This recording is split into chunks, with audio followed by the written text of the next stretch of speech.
Hi everyone, this is Margaret Hershey at Home with Hershey's, and thank you for joining us today. Those of you joined us on Zoom and those joining live on Facebook for our Motivational Monday. Now, everybody needs a bit of a tweak and a perk up on a Monday morning. There's nobody who gets up on a Monday morning and says, yoo-hoo, here we go. So that's why we do it on a Monday. We'll go back from next week to our 9 a.m. slot because I'll be back in South Africa and I'll be able to be there at 9 o'clock. I just couldn't because here it's 1 o'clock in the morning. So yes, so we'll be happy to be back at our 9 o'clock slot on a Monday. Start you off with your week and right on the right foot. Very positive, very energetic, very into everything. So thank you to my co-hosts, Jess and Stacey, who are with us today. Morning, Jess. How's it going, Belito? A little bit chilly, Margaret, but other than that, all good. Thank you. And Stacey, up where you are? Yeah, the same. It is a little bit chilly, but it's warmer than the rest of the province, that's for sure, or the rest of the country even. Yes. So you've had a very good week with all your connectable life ladies and gents and got everybody going. And we're so blessed to have our guest speaker, Andrea, today. So I'm going to just wait for a few more people to join us live on Facebook. And then I'm going to ask Stacey to come in and introduce Andrea. And yes, and we're talking about brain gym today. You know, everybody wants to go to gym. And gym's the type of place you go for once or twice and you get sick of it. And if you don't go with somebody like, I have to go do my exercise with Glenda, otherwise I just don't do it. You need someone to hold you accountable. So I think with brain gym, that's going to be the way to go. Now, I did study with Jim Quick, who also is a brain gym type of person, not quite the same, but I've struggled with that a bit. So I'm really looking forward to hearing Andrea today and to hear what she's going to say, because if you can train your brain, everything goes right. If you can't train your brain, there's no flipping hope with anything. So also everything in life starts with a thought, and you've got to get that thought right. It's got to be positive. It's got to be something that's going to improve your life, improve the lives of those around you. You don't want any negativity creeping in. We call them ants, all those negative thoughts that are creeping in. We don't want those negative thoughts creeping in at all. And if you just keep your life positive, everything goes well. But by the law of attraction, you attract more positivity to you. So there you go. So Stacey, come on in and introduce Andrea to us. Thanks so much, Margaret. I'm actually going to let Jess do this one. Oh, okay. Sorry, Jess, I forgot. No problem. Good morning, everybody. Thank you for joining us again for another wonderful Motivational Monday. Really is one of the best ways to start our weeks. We were just chatting before about how it's so lovely that we can do this to just create a bit of awareness and education around all the different things that we can actually do to help ourselves and live our best lives. And so that is why Andrea is with us this morning. I'm really, really excited. These are topics that I don't know anything about, let alone, anything. So I'm really, really excited. I understand the value of exercising your brain, but how do we do that? It's going to be really cool to find out. So Andrea is a wife and mom of two. But her work is that of an educational kinesiologist and a brain gym and movement-based learning practitioner. And she is based in Joburg, South Africa. So Andrea is also the author of a children's book called How Iggy Healed His Heart. Sounds so lovely. And she has an incredible ability to interact with children and adults from a space that they are comfortable, and she assists them to shift positively by breaking through personal blocks to enable them to reach their potential. Andrea's writing brings a wonderful teaching element through a story, teaching life lessons and teaching tools to children on how to cope with life challenges. And the books and her writing and her approach all involve simple and practical tips that can be used for all ages, young and old. Andrea has been practicing brain gym since 2009, and she has worked many years in the corporate environment with over 12 years experience within the very fast-paced telecommunications environment, specializing in employee engagement, employee wellness, and internal communications. So we are really, really happy to have you here with us this morning, Andrea, and we can't wait to hear all about kinesiology, educational kinesiology, brain gym, what it all means and how it can help us. Thank you. I'm so excited to be here. Thank you for the platform. So exciting to be able to share all of this, the special movements that we can use to actually assist us to live our best lives. Fantastic. And just so thrilled that you've come and it's so multifaceted. So tell us about kinesiology, because you know it's one of those things we hear about, but you don't really know what it is. What is it? It's a study of movement, basically, in a nutshell. And educational kinesiology is to draw out learning through movement. Okay. Now tell us about brain gym, because that's something that's completely different. So registered trademark, you've trained in it, and we all want to train our brain. So tell us where do we start? So Brain Gym was created by Paul Dennison, and he started the journey over 40 years ago. So it's been around for over 40 years and over 30 years in South Africa, actually. And what it is the identification of that movement is our physical skills of learning. And without the physical skills of learning, how do we actually learn mentally? And moving from, with Brain Gym, it's designed movements to create peak performance. Okay. When we know how to use our bodies, then we actually work optimally. Sure. Okay. Where do we start with this? It sounds amazing. I never thought that your body made your brain work, but it obviously does. So as you're developing the womb, you're moving. So movement actually starts the development of the brain. All our neurological pathways. So neuroscience have actually identified that when we move with intention, we actually create new neurological pathways in the brain. Wow. And that is the biggest aspect is we live and we move unconsciously. Mm-hmm.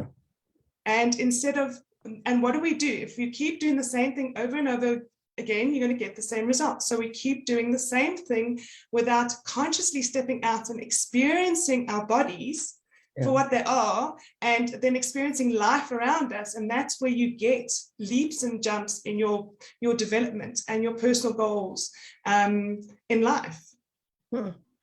Yeah, well, I always say to my staff, I mean, they shuffle to work, they sit at their desk all day, they go home, they sit on the couch, watch days of other people's lives and wonder why their life's not exciting. And I say to you, you have to get out and do something. So for the person who's living that couch potato life, where do they start to actually start moving, and how do they go about it? By just starting to walk, just to walk. Pretty much when you're sitting all day, where's all the pressure? The pressure's on your hips. But we are designed to have the pressure on our feet. So we're designed to be moving around. And also our body holds all of our emotions. So when we are dealing and sitting with emotions and stress, where does it go? It actually sits in our bodies. And if we don't move, we don't release it. And studies have shown that stuck emotions, those people that don't express their emotions, actually have higher percentage of getting diseases like cancer and diabetes and all the stress-related diseases. I mean, the biggest thing is that we're living in a stressful world. Yeah. And when we're stressed, studies have shown that you're only using between 75 and 85% of your cognitive brain, your neurocortex switches off under stress. So we are working from a survival base, a brainstem, which is our survival, midbrain, which is our emotions. But then this part, the thinking brain, switches off under stress. And studies have also shown that it goes predominantly on the one side, our one dominant side of the brain. So we're not working whole brained. So of course we forget things, memory goes, we struggle to focus, we struggle to concentrate. And the foundation is because we are living in our heads in the stress, and that's where everything is held. And then we hold on to the stress and we don't deal with it, release it. It manifests into illnesses later on in life. So if you can release it, let it go. I know in yoga, Glenda and I, we do hip opening exercises, because she said you keep your stress in your hips. You do these hip opening exercises to release the stress. So if you're hanging on to it, you just it sits in your body, and you've just got to release it to let it go, and then you'll feel so much better. That's what it's all about. So it goes a lot deeper than that. So you go for a walk and you do some exercise, you feel fantastic, but then an hour later, you go back into your same routine. So the magic of educational kinesiology is we bring intention, we bring a goal to movement. And then when you bring intention to movement, you create new neurological pathways in the brain. And the kinesiology aspect is we use something called muscle testing, where we actually test the muscle to see what supports the body, what doesn't support the body. And by identifying what are the emotions that are blocked in our subconscious, then we can start releasing it. But when we do exercise, we're moving unconsciously, we're not moving consciously. The key is to actually, now an example is pretty much just to, if I can do an example for everyone, just to all close your eyes and think of something that stresses you out. Now I want you just to scan your whole body. Scan your feet, your calves, your thighs, your hips. Feel, where is this? Feel any tension, any uncomfortableness, any pressure in your body? Can you feel that? My hips. I can definitely feel it in my hips. Yeah. In your hips? Mm-hmm. Jess, where do you feel it? My stomach. In your stomach. And Stacey? In my jaw. Your jaw. Yes. So can you see everyone's different?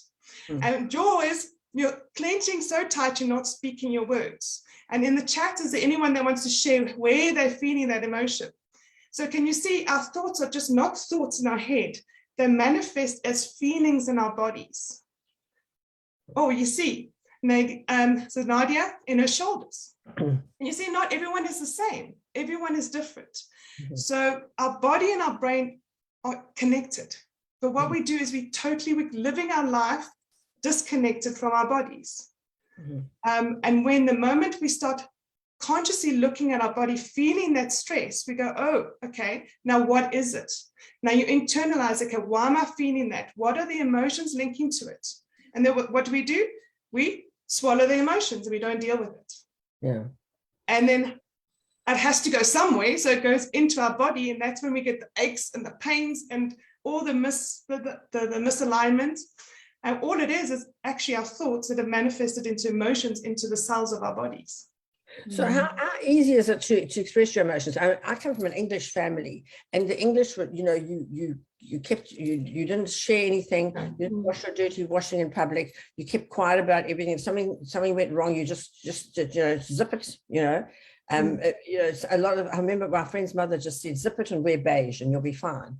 And I just thought, no, I hate beige. I'm never going to wear it. We've been taught to keep our emotions in. Now you're telling us to let the emotions out. And sometimes it feels a bit uncomfortable to do that. It will be. And a lot of the work I do is I also work with the reflex integration. And what I find is when the body resists something, you need it more. Because your body doesn't know the natural pattern that is within your body, and you need to re-educate it. So yes, it is uncomfortable. That's the road less traveled. But how do we create change? Do we keep doing the same thing we always do, or we go the road less traveled to actually move forward in life? Or do we continue with this continuous cycle of just repeating the same things over and over again? And when we become conscious of it, so in life, there's two choices made out of fear and choices made out of love. And we often do the choices out of fear because we know those choices. We know how to repeat bad cycles. We know that our brain is very comfortable just knowing what it knows. It doesn't like to be pushed or challenged. So it takes a lot of courage to release those emotions, but you can do it within yourself. You don't need to go and do it to someone else. It is about, if you're angry, it's about screaming into a pillow or going for a run and just screaming out your emotions, or even just running out the emotions and say, yes, I'm angry about this and this and this, but I'm choosing to let it go. And when you're upset, it's going, sitting in that shower and crying your heart out and saying, I need to let it go. Or the best thing is, especially for kids and teenagers, is to write. Write your emotions, then tear it up and destroy it. Don't hold on to it. So the one thing is, we always taught to journal our emotions. But the thing is, when you're journaling, you're still holding on to it. So it's good to have a journal, but those are huge emotions that are holding and building up within you. You want to, you write a letter to that person that hurt you, and then you tear it up and throw it away. Okay, well, what we did at Tony Robbins, we had to burn it. We had to write all the things we did, yes. And then you just chucked it into the fire. That was before we did the firework. You really had to get yourself right to do that firework, because when you see that fire and you're walking barefoot over it, you take all the rubbish that you've really been storing up and you just write it down and you just see it go up in flames and you think, wow, now I'm going to walk. So that was very, very good to do. Yeah. And I think to burn it and to tell kids, I think when you see it, to tear it up is one thing, but when you see it actually going up in flames, that really, really shows it's gone. You know, It is. Burning is the ideal, but often when I work with the kids, I don't encourage them with fire until the parents are around. But yes, but any way of destroying it and letting it release from you is empowering, and it's a start of you letting go of the emotions. But the first step is to be conscious and accepting the emotions. Yeah. And then and then our bodies pretty much, so we want to release the emotions from the bodies and shift from that. And then, so you release it, you write it down. I'm a great believer in journaling. I write a lot, so I journal.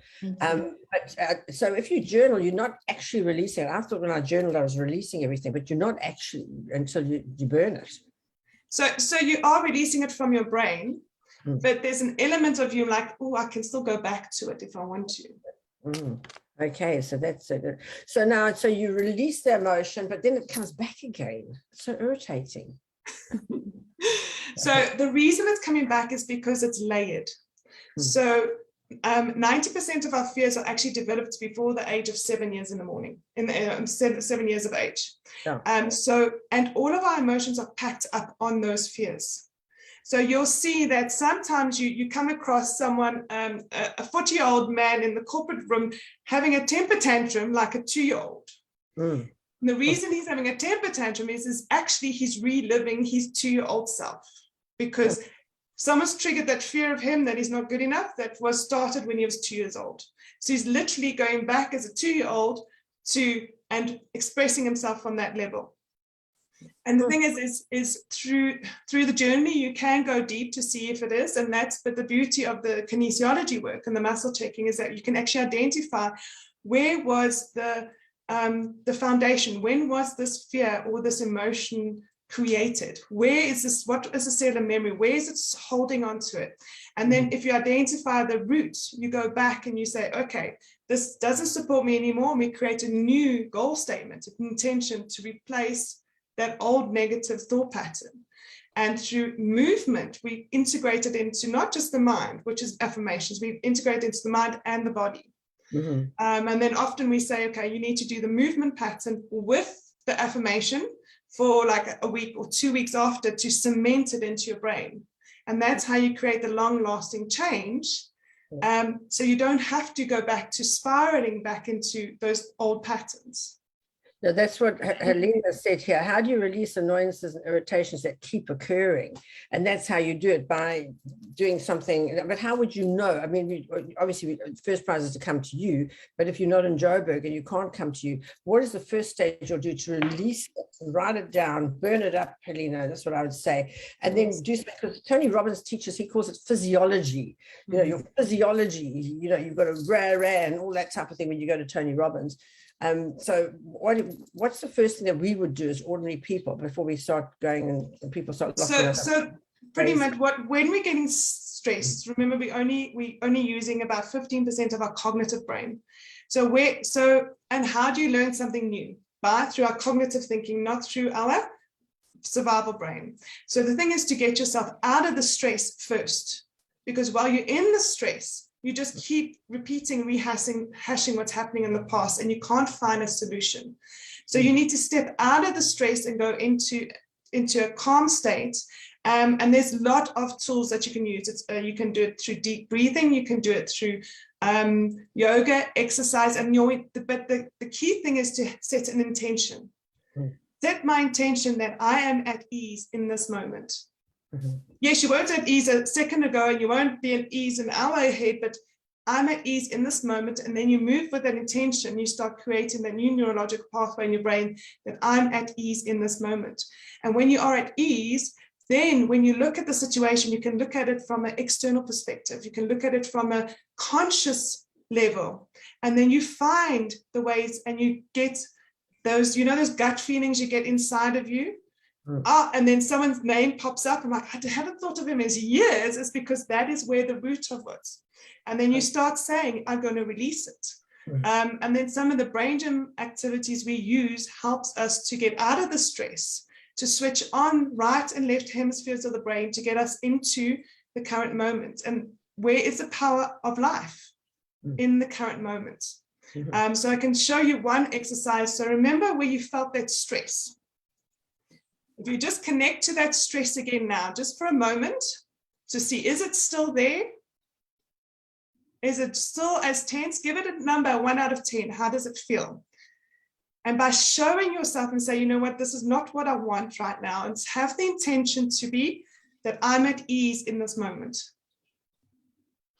Okay, so the one movement I'm going to show you is, it's better doing it standing, but you can do it sitting, because when you stand up, you're actually activating your vestibular system, which is your balance, and it helps your body get back into balance.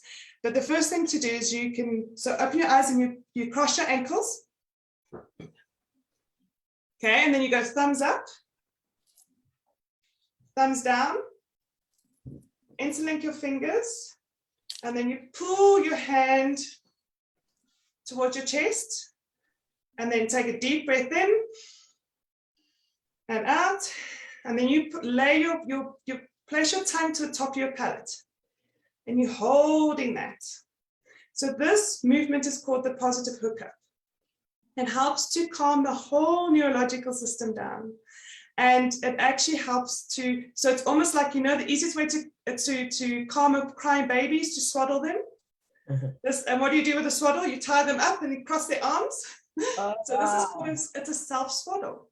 And it almost puts a bubble around you so the external world doesn't affect you as much anymore. But so by crossing your hands like this, you're almost saying, I don't need to fight. By crossing your feet, you're saying, I don't need to run away. By placing your tongue to the top of your palate, you're actually stimulating, activating the vestibular system and telling your limbic system that you're safe. That's why babies suck their thumbs, and that's why they want to nuzzle when they're scared, or want to put their, you know, suck their fingers. Even grown adults that are fearful, that had thumb sucking issues as children, still suck their thumbs under stress. And by doing this, it calms the whole system down to get you into the present moment. So now, and then you uncross your feet and then put your hands together. So this symbolizing connecting the right and left hemispheres of the brain to become whole-brained. And now just take it, and while you're doing that is pretty much, it's not to keep thinking about what you're thinking about, it's to actually just focus on your breathing. To calm your breathing down, focus on your breathing, and that by focusing, even counting your breaths, you're getting out of that spiral of negative thoughts into connecting with the neurocortex, your thinking brain. And by putting your fingers like this, you actually bring awareness to your neurocortex to actually see where your fingers are touching. Now close your eyes again, and now think of that stressful situation again. It doesn't seem so stressful anymore. Wow, that's amazing. It is amazing. And then, yes. Yeah, Andrea, I wanted to ask you, if you don't mind me asking a question now. Okay. I wanted to know, there are obviously hundreds of reasons why people would come and see you, but what is the main reason? Are there any main reasons that parents would bring children? Yes, so the starting point is always struggling at school. So it's attention deficit, it's focus, lack of concentration, or even just handwriting, not being able to sit still, or overstress anxiety, or they're totally withdrawn, or separation anxiety is a big one as well. And then as it is seen as for kids, the same thing is for adults and seniors as well, because we all have the same barriers. And often it's pretty, what I've found is with most of my clients, I start with how are they sleeping. What I've found is that most people are struggling because they're actually not sleeping well at night. And by calming, and the hookup is the one tip if I can leave you all with one tip, is to do the hookup before you fall asleep at night, if you do struggle to sleep, because it will help to settle and calm the neurological system down. And what I've found is that when you correct the sleeping and help the sleeping become more natural, your focus, your attention, your emotional stabilization helps so much more. And all it is we're not sleeping because either the body is uncomfortable or the brain is too busy. Yeah, I think I always have a problem with my busy brain. That's why I don't sleep. I always say I really don't sleep. And I can literally go right through the night without sleeping because my brain is so busy. It's just zooming around like you can't believe. So I'm going to try that. So arms crossed. Please do, yes. Yeah, fantastic. And what about bedwetting? Because bedwetting is always a big problem. And it's so embarrassing, especially for boys. Oh my gosh, you don't want this to happen. Tell us about that. So bedwetting actually goes through into a reflex. So reflex patterns are certain movement patterns we do as a baby. And what people don't understand is all of those movement patterns actually create the foundation for our brains and for our bodies. And if you're looking at a house, if the foundation is rocky, what happens to the house? It can still stand, but it's struggling to hold still. But when you set the foundation strong, then you can achieve things optimally. So now the spinal gland is when a baby wriggles down the birth canal and comes out. They're wriggling like this, right? And all of that, the back actually links to the bladder. So if often kids that are cesarean born struggle with bedwetting a lot more is because they didn't go through the natural patterns of going down the birth canal. So it directly links to the hips and the back. So the bedwetting, and also for adults, it's waking up in the middle of the night to go to the toilet. And the spinal gland reflex is literally when you touch someone's back and they move. So anyone with a ticklish back, I know their spinal gland reflex is active, which means the body, every time the back touches something, the body needs to move. So then you become restless sleeping, and it links to restless legs. And all of this is going back to just the foundational pattern in the body that hasn't been finished. So it's almost like the pattern, we have these patterns in the brain, and we connect them to create the neurological pathways for higher thinking. And then the one doesn't finish. So we have a gap. Then we have to try and make other ways to connect those lines. And that's just the reflex that hasn't been connected. So when you reconnect that connection, things become easier. I've actually dealt with a lot of kids with bedwetting up to the age of 13, 14. And by working just on their backs and reintegrating that reflex, it stopped the bedwetting. Wow, who would have thought? I mean, you wouldn't think of something like that. No. Yeah. And Marianne is saying they had a sleep specialist present at the Cape Chamber, and what you're saying makes perfect sense. Such a knock-on effect from sleeping well. And when you've slept well, you've had in the morning, oh my gosh, I'm amazing. When you haven't slept well, you get up in the morning and say, oh my God, another day, and I've got to get through this, So I think it's really, really important. So if somebody is battling to sleep, and now we know how to do this one, why don't you just lie there like that on your back and just do your hookup? What did you call it? Hookup. It's a positive hookup, yes. Okay. So we're hooking up our arms. Okay. And just lie there and just, how do you blank off your mind to go to sleep? Because my mind's always whizzing around like you can't believe. So with the mind and the thinking, what I generally recommend is something that I learned through a coach myself, is that unpack your day, but unpack your day backwards. Because if you unpack your day forwards, you relive the day. So you're reactivating everything. But if you list back, say, oh, I've just finished dinner, I watched this, and then I had that meeting at 4 o'clock. I engaged with this person and we did this and this and this and this. It's pretty much, it's categorizing everything you've done in the day, but you're getting it out of your head onto paper. Often the overthinking is, we're only thinking the same things over and over and over and over again. But when you write it down and actually let it go to say, okay, this is what I can do tomorrow, and this is what I can't do tomorrow, I'll park it for another day. By just unpacking that, it actually clears the mind to have a better sleep. But often also the body can't sleep well. So the hookup is a very good one. And but what I find is I work with the abdominal reflex, which is the sleeping reflex. When that is active, then people also can't sleep calmly, and then the spinal gland, which means they're restless sleepers. So the thing is to keep the body calm as much as you can, because the more stressed you are, the more hypersensitive your body is to the external stimuli. So you know how it is when you calm and relax, you can do anything. But when you stress, it's like if someone touches you, it's like, this is too much. Don't get into my space. Or it's like, these clothes are itching me today. What's going on? But what it is your body is saying, whoa, there's something wrong with the sympathetic nervous system is like pounding at you. I actually had a client recently that she had been through several divorces with abusive husbands, and she kept repeating the same cycles. She was literally going through the last divorce, waking up every morning with her skin on fire. It's like when you wake up, you think, okay, at least I start the day fresh. But you would wake up and her skin would be on fire, stinging so much. It's because her body was saying to her, her anxiety and stress levels were overly powerful, controlling even her sleeping. And then just by shifting her out of that stress and anxiety, after the third session, that stinging disappeared.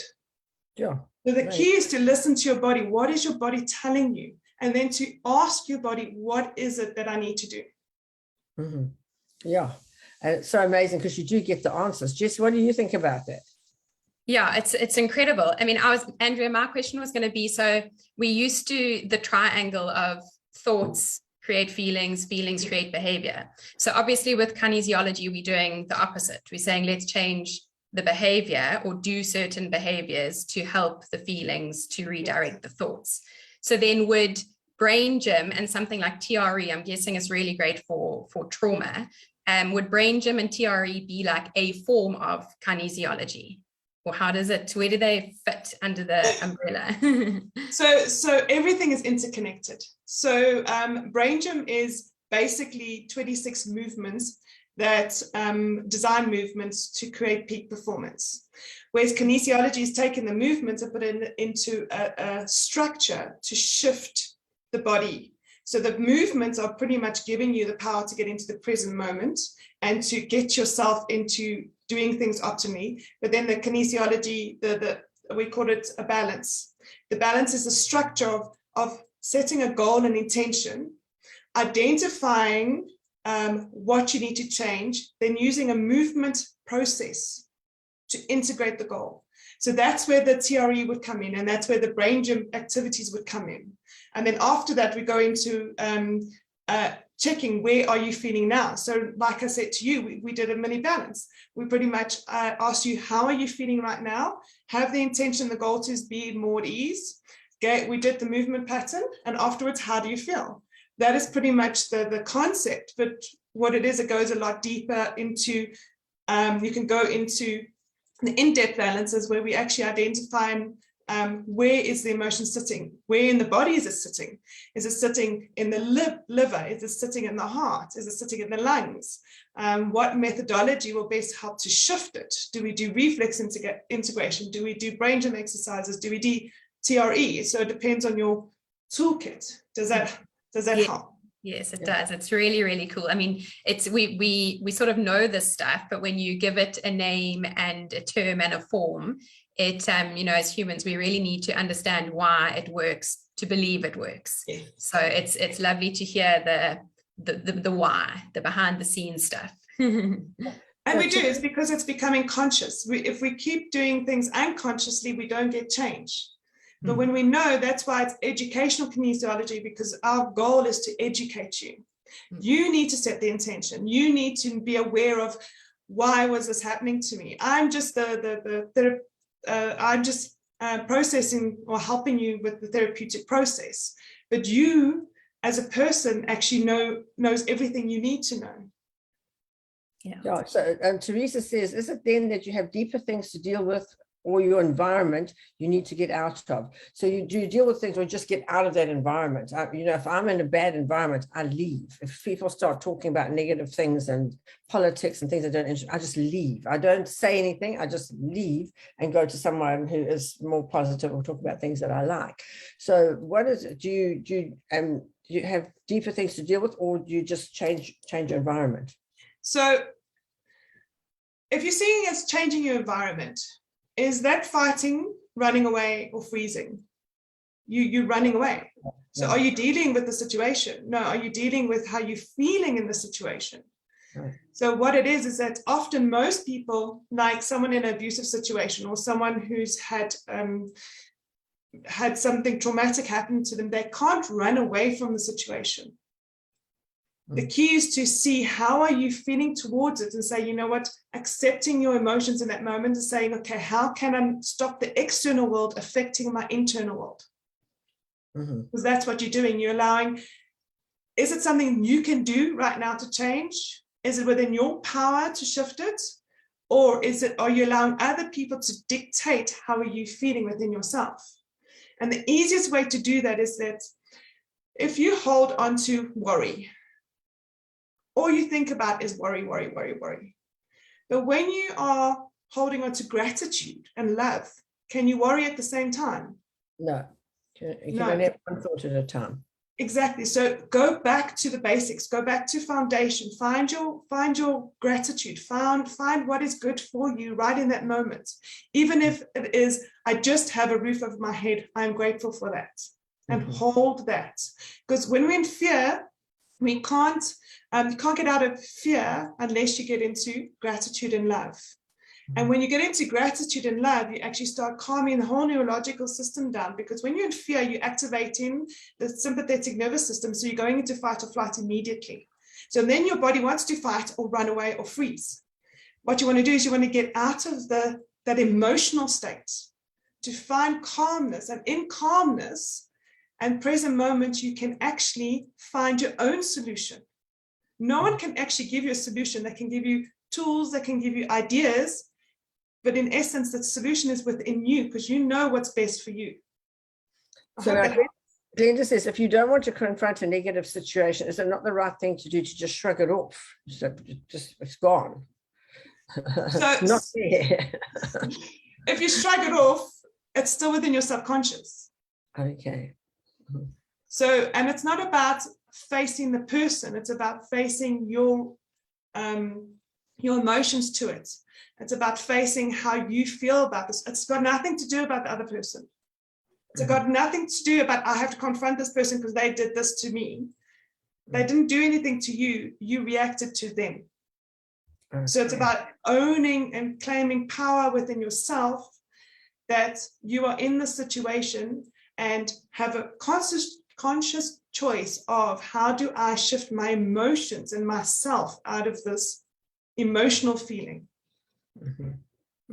I hope that helps. Wow, Yeah. that was amazing. Stacey, what do you think? It sounds Yeah. easy. When you're in the thick of it, you say, I'm getting out of this emotional thing into another emotional thing. It's quite difficult. So it's to know how to do that. Is that what you basically teach? This is how you can do this. Yes, and a lot of the times is that we don't know how to do it because our bodies are stuck. Okay. So one aspect is one of the reflexes is called hand supporting, which is when you fall down, a baby falls down, their hands need to be in front of their face, so they protect their head. Often people that can't say no, this reflex, their hands are not here, their hands are here. So when they fall down, they knock their heads. Okay. And that's why people can't say no. So their boundaries are actually not stable. So the baby didn't move enough, or there was a trauma that knocked him off. And now everyone takes advantage of him, and then he plays the victim. Yeah. That everyone takes advantage, is like, no, but you can't say no. Now then, by instilling the boundaries back in your life, within the body, your body automatically feels stronger and can say no, rather than being a physical thought process. And you can teach yourself to say no as well. And the first 500 times, it's actually quite difficult, but after that, it is quite easy. Like anything else, the more you practice, the better you get at it. So, yeah, I think saying no is something that we as women are taught not to do. We're taught to be nice and sweet and kind and just say yes to everybody. But as life goes on, you can't say yes to everybody. So you'd rather say no to everybody, and then you can pick the people that you want to say yes to. Yes, but the thing is that's a conscious thought. So you consciously have to, and when you're in a stressful situation, where do you go? You don't go to the conscious, you go into the automatic responses. And that's why people get taken advantage, is because their boundaries are set as a conscious level rather than at an unconscious pattern body level. And that's where you want to go. You want to move your body into supporting you. So the cognitive part is easy. But how, where do you start when you want to say, I know that I do this, and with me, it's triggers. People say things and they trigger me, and I know what my reaction is going to be. How do I take that step back and say, let me think this one through? Because I'm a quick person, I don't. Yes. I don't have time to think, and I work in a stressful situation always. My whole day is stressful, so I'm dealing with people who are upset about things, and staff who are going to deal with things that they don't know how to deal with. So I have to now change my whole thought pattern. How do you start changing that thought pattern? So the first thing is you become reactive when you're under stress. Yeah. So staying. The moment you feel yourself being reactive and being stressful, find those tools for you to get out of the stress. So another brain movement you can do is just literally the cross crawl. So because when we're under stress, remember, our one dominant brain takes over, because we've got a dominant brain and we've got a follower brain. But when we're under stress, the dominant brain takes over and the non-dominant is almost like it switches off. So then we're either thinking about the bigger picture only, which is right brain, or we're thinking about only the details, which is left brain. So when you're in that situation, then you go back into your habit. What you want to do is get whole brain by getting the right and the left hemispheres talking together. And by simply doing a cross crawl, you actually activate both sides. And you can do it sitting or standing, but it's better just to take your elbow and touch your knee. And you do that for a minute. Yeah, okay. And by just doing that, and if you don't have the mobility to do it with your elbows, you just do it with your hands. Okay. And this is a cross crawl. Okay. So, and by just doing that, you can switch on the right and the left hemisphere of the brain and become whole brain thinking. And then if you start your day by doing a cross crawl and doing the hookup. So in Brain Gym, we do a whole process called the PACE, which is water, brain buttons, cross crawl, and the hookup.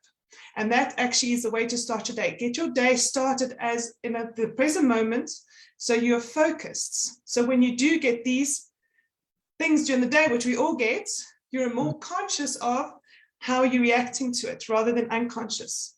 And when you're conscious, then you know, okay, that's my trigger. Let me breathe. Take a breath. Okay, so what were the things? It was water. Obviously, you've got to drink water in the morning. I was putting it down for everyone. So it's water. What was drinking water? Because we need the oxygen. Yes, our brain needs oxygen. Yeah. And the other one is doing brain buttons. What are brain buttons? So brain buttons is so it's taking your fingers, like doing a U with your fingers. Yeah. And now draw a line from your eyes just to your collarbone, and then just under your collarbone, you're going to massage those 2 points there. And then you put your other hand just under your belly button. So, okay. And what this is pretty much, so our sense of gravity is just below our belly button. And then you move your eyes from side to side, and we want to wake our eyes up. So this helps to get the oxygen flow going through the body. It helps to stimulate the vestibular system, and also helps us. So it's called clear for clearer thinking. It helps us to think clearer. And then you do it, what you do on one side, you need to do on the other side to get balance. So the whole thing of life is to be in balance. And then you do, after that is that's called the brain buttons. Then you do the cross crawl. And you do it for about a minute. Okay. And this integrates both sides of the brain. Yeah. And then you end off by doing the hookup, crossing your ankles and interlinking your fingers. So do the hookup. Thumbs up, thumbs down. Thumbs up, thumbs down, and interlink. Interlink. Okay. And then, okay, got it. All right. Yeah. Wow, that's amazing. And that's cross-call. What's this called again, though? Positive hookup. Positive hookup. Okay, I'm writing notes now, so all know what to do. So if anybody comes up and say, hang on, I have a sip of water, let me breathe, do some Yeah. When my kids triggered me, and by I that time they was run going out, then this woman's going to stop raving crazy. Yeah. I won't bother her in a rush. Can you almost feel the energy is lifted up in this group? Can you feel it? Absolutely. Yeah. Definitely. I mean, Margaret, I mean, you were up at Hoppers 3 for you this morning. How alert are you now? I'm very alert now. Wow, I'm ready to go. And I've got a long day today because talk about sleep. I was up at 3:30. I'm working now. I'm going to get ready. I've got to go. My plane leaves at 7:30. We have dinner at 9:30. So I'll get to bed at 11 tonight. So it's a long day. A very long day. And now I've got all these things I can do in between times. It's going to be perking me up all day.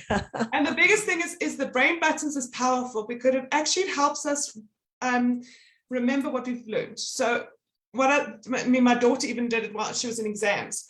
When she forgets something, then she just goes back and does her buttons while she's writing, and it's something you can do in class and no one can see. And also then, of course, the hookup. So if you can't do it up, especially for those that don't want to be seen in public doing it, you can actually just keep your arms down. Okay. So I had a client, so she was, it was Christmas shopping, Christmas Eve. She had to get just milk and you know, the basics. And the queue was so long and she was getting so hyper annoyed and irritated. And while she's in the queue, she said, that's it. I'm going to stand in my hookups. She stands in hookups and she just starts breathing. And then the woman in front of her turned around like, what are you doing? She goes, trying to keep myself calm. And then the woman behind her goes, okay, wait, teach me this. And then they were all standing hookup. Exactly. And then from her being all huffed and puffed and annoyed and irritable, she helped calm herself down and impacted 2 lives in front of behind her as well. So the power of us moving, using our bodies and what we're doing, we always stuck in our heads. Yeah. So we just need to get back into what we are created as a body, a mind, emotions, and a soul. So we need to use everything, integrate all of it. Yeah, you've got to use everything. Amazing. So Andrea, are these types of things that you teach children in the classroom? So if kids are coming to you for those reasons that you mentioned earlier, well, how would you teach them to utilize this in their day? So the children I see directly, I give them the pace exercises and any other exercises that they need for themselves, depending on where they are. I get them to do it at home, and I encourage them to do it every day because it's a life tool. It's not a once-off. That's what we forget. We forget when we get these tools. We do it once, twice, a week here, and then we forget it. It's a life tool. You use it for life. I mean, I love that. I've been doing this since my daughter was 1, so it's ingrained in their brains.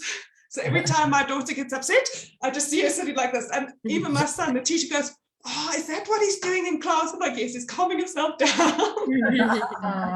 That is amazing. And what it is also, I mean, we do training for teachers. My biggest goal is to actually get it in all the schools. So there are some teachers that do it in the classroom. But it's very sporadic. But the key is to actually have the teachers there too, because I did a talk in my son's school, and they started doing the pace before the tests. I mean, beforehand, he would do the pace exercises before he goes to school, but then the test comes and he's picking up on all the other kids' anxiety. So then he still didn't do well. So then the teacher started doing the exercises just before they started their tests, and his marks increased.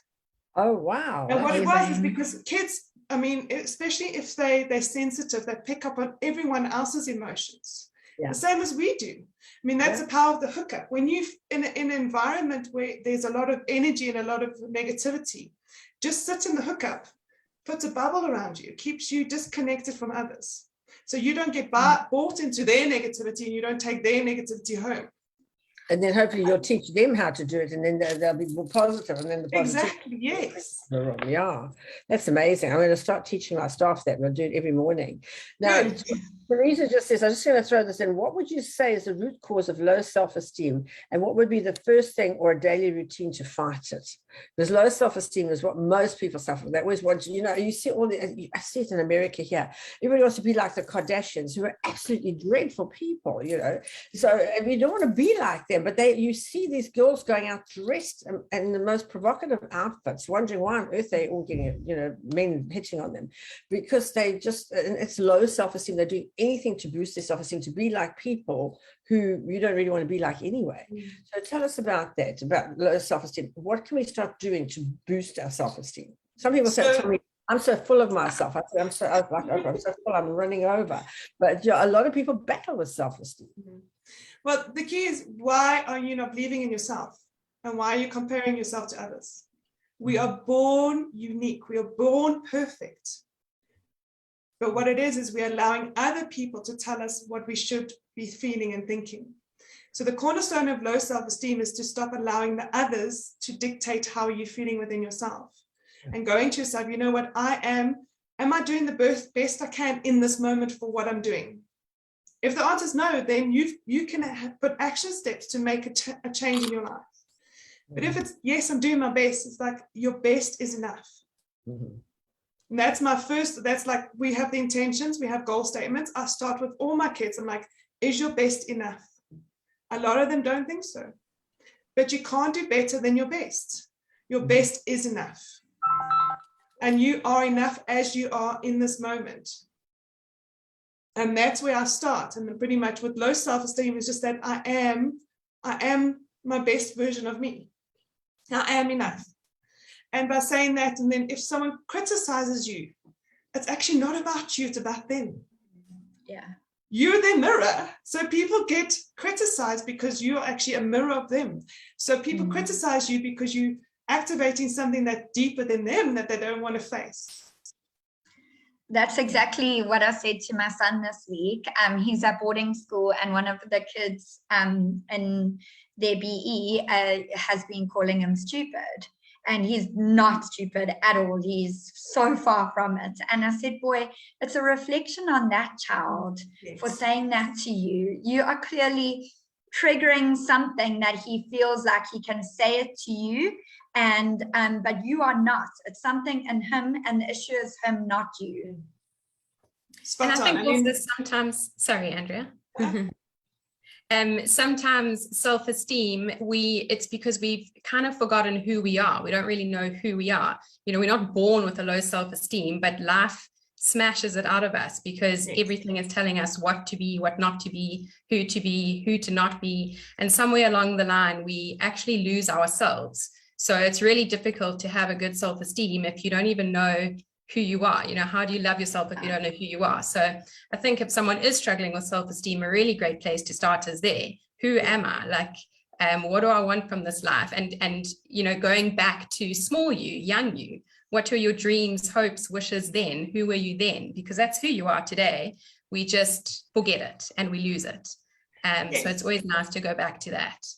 And also to actually look at yourself and write a compliment list. Yes. What is every compliment you've received? Someone else has seen that in you. Write it down. Yes. What do you see in yourself? What are your good points? So and you focus on your good. Don't try to fix what's not good. Focus and amplify the good in you. And just keep referring. When you get a wobble, just go back to your compliment list. Go back and I keep all the nice things people send me, and I keep it down. And if ever, I hardly ever look, because I always feel good. But if I ever feel that I'm, you get that feeling, is this going right? Am I doing the right thing? Is always I ask myself, because I'm so out of the box. Am I doing the right thing? Then I look at the things that people have said about me. You have helped me. You changed my life. And a little girl called Antoinette who came to me and said, "Can I cook in your kitchen?" And I just said yes. And she became the Sunlight Liquid ambassador, and she's now got herself this amazing job. And to me, things like that, and that just makes me feel so good. And then sometimes you're trying to help people, and then they just kick you in the teeth, and you think, oh, is it worth it? Then you look at the ones that you have helped and say, yes, it is, because for every you know, one that you've helped, there's 100 that you don't even know about that you've helped. So I think it's important. And write yourself a compliment list and look at those compliments and be proud of them. Some people are ashamed of their compliments, you know. Words of affirmation is not my love language at all. So, but I know, say with my son, that's his love language. I say, keep your compliments. When people say nice things about you, just remember that you are good enough. And for all those who are battling with kids at school, I mean, my son never passed one standard from class 1 to matric, and the only reason he passed matric is he wrote it in 1994 when they dropped the levels and he passed. But today he's lecturing in Singapore to all of the greatest leaders in the world. Isn't that just amazing? And you think you battle with these kids for so long and they just blossom and they just find their niche. And then, I mean, he's a world expert in his field and he's lecturing to the world on customer service and how to grow a good business in a difficult country. So it just, everybody's battling with kids, just know that you will get out there. And I'd love to, my son and his best friend were the worst in their whole matric class. And those two today are the richest two guys in that whole matric class. Isn't that just amazing?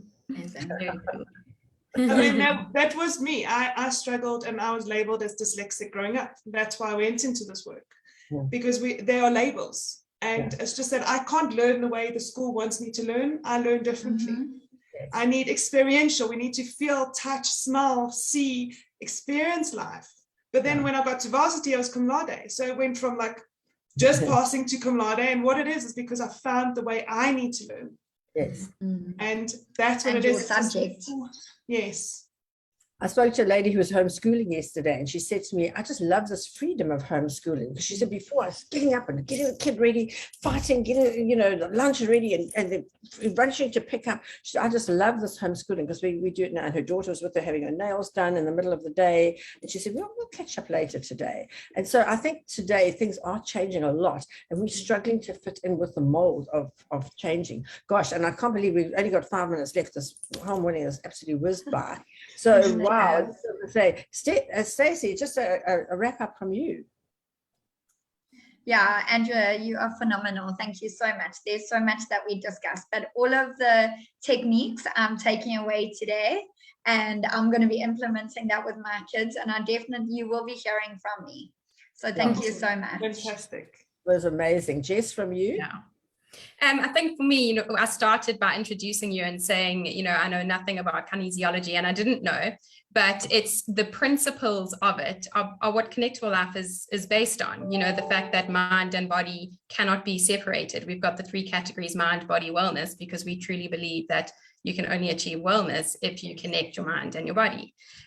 So it turns out I did know a little bit, but I have learned a whole lot more, and it's been really, really, really great. And as Stacey says, the practical tools to walk away with, and even if we're not struggling with anything, to just do those pace exercises to prevent struggles and to, achieve that optimal health, happiness, wellness that we all want.